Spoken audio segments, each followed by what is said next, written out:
Good morning. It's Derek Tad here in the parlor. I've got the things and I got the things. Very nice in here. Anyway, I know why you're here. You've read the title of the video and you want your news. You want the information. You don't want any more of my dilly-dallying. Well, I am a pipe smoker and there will be housekeeping. I've got the Falcon pipe, and in it this morning I'm smoking Cornell & Deal's Gentleman Collar, which is a nice Virginia blend it's made with deer tongue. Well, I bet you're wondering how it tastes. It's an herb. It's not actual tongue of deer. Silly. And it's almost minty. It's a little refreshing. But anyway, we've had enough ado. There will be no further of it. Let's get to the news. There's been some updates on the FDA versus the tobacco industry. Now, I haven't made a video in a while about this, and there's a good reason, and that reason is it's been confusing mess. It's an ongoing legal battle. But we do have some news from thebriarreport.com. So check that out, briarreport.com. You can read the whole article. Thanks to Phil for posting this for us. But let me give you, I guess, a quick recap. And I'm sorry if this is dry. I've tried to remake this. It's weird, and every time I try to explain it, it's like I lose a little bit of it. But there was a law passed in 2009 which Congress said that the FDA potentially had the authority to regulate all forms of tobacco. They didn't say do it, they just said if you feel like it, you can. Well, in 2016 they put out the deeming regulations, and they basically decided, under the guise of family tobacco, protecting children, and they figured that children were at risk to being exposed to tobacco. They decided they're gonna umbrella blanket regulate all tobacco products and vaping stuff. And so in 2016 they put out the deeming regulations and said that any new product that is on the market after February 15th, 2007, which seems arbitrary, but any tobacco product that was introduced to the American market after 2007 has to apply. They have to put in an application for approval by the FDA, which means they have to submit the product to testing and all kinds of stuff. It was designed really to kind of put a lot of companies out of business, and it has, because these are expensive. It's an expensive thing to do to get these approval. Well, these advocacy groups, the Cigar Rights of America, Cigar Association of America, and the IPCPR, they banded together in late 2016 and 2017 to challenge the FDA in federal court.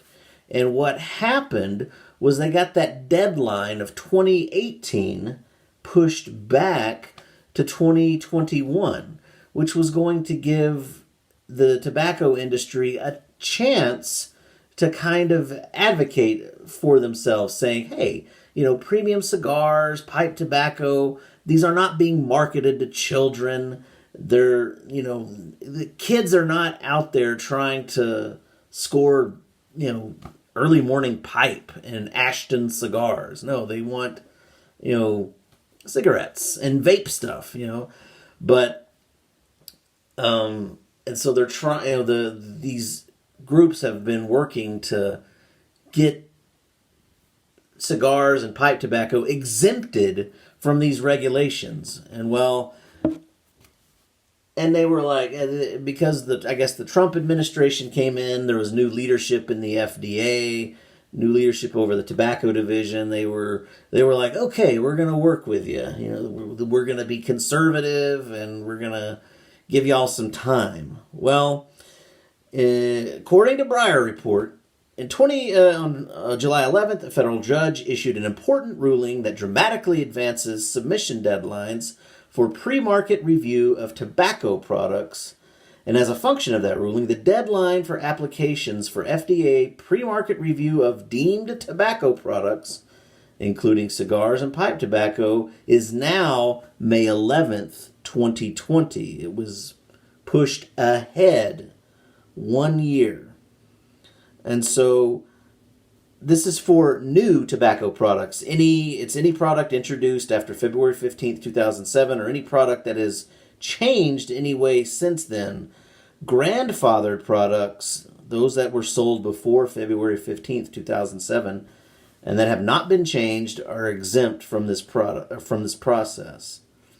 And so what the FDA is going to say, and the idea is that, a cigars have been around for hundreds of years. Pipe tobacco has been around for hundreds of years. And so what they would try to say is that, hey, these cigars have been around. They should be, they should be grandfathered in. But if there's a new brand of cigar, or if there's a new brand of pipe tobacco, or if Cornell and Deal puts out a new blend, even though it's the same pipe tobacco, it's the same kind of pipe tobacco we've always had, they're going to say, no, it's a new product, and you have to submit it and put it through the whole pre-approval process. So what does this mean? This is, they're basically, and it's saying that, these deadlines were pushed to 2021 and 2022, but now they've decided to change up those deadlines, citing an epidemic of youth usage of tobacco products. So they're saying kiddos are smoking tobacco, so we gotta move this process forward. Even though it's common sense tells you that kids are not trying to smoke premium cigars. They're not going in there. They don't want to buy a $10 cigar or a $15 tin of tobacco. That's not what they're doing. So what does this mean? What is the bottom line? Is that May 11th, 2020 is when the FDA it's when they're able to enforce they can enforce their regulations on the pipe tobacco industry. Up until this point, they've been allowed to just do whatever they want.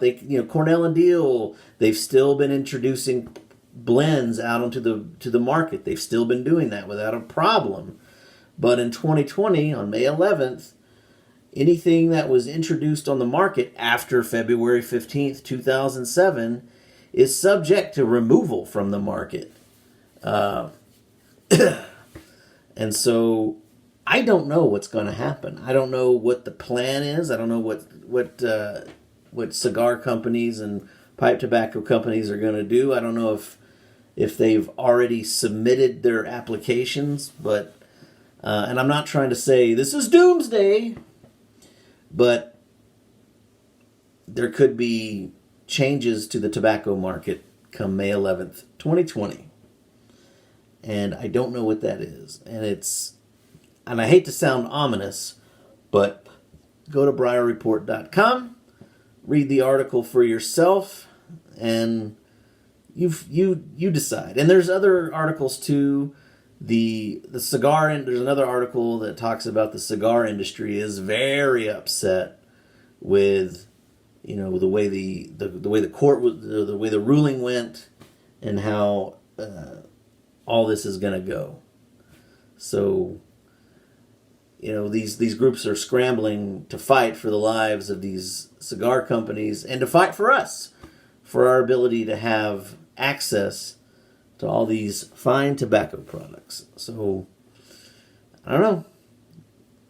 Read up and contact your people. This is your legal people. I don't know. Sorry. Thanks for watching. I appreciate you. Smell my beard.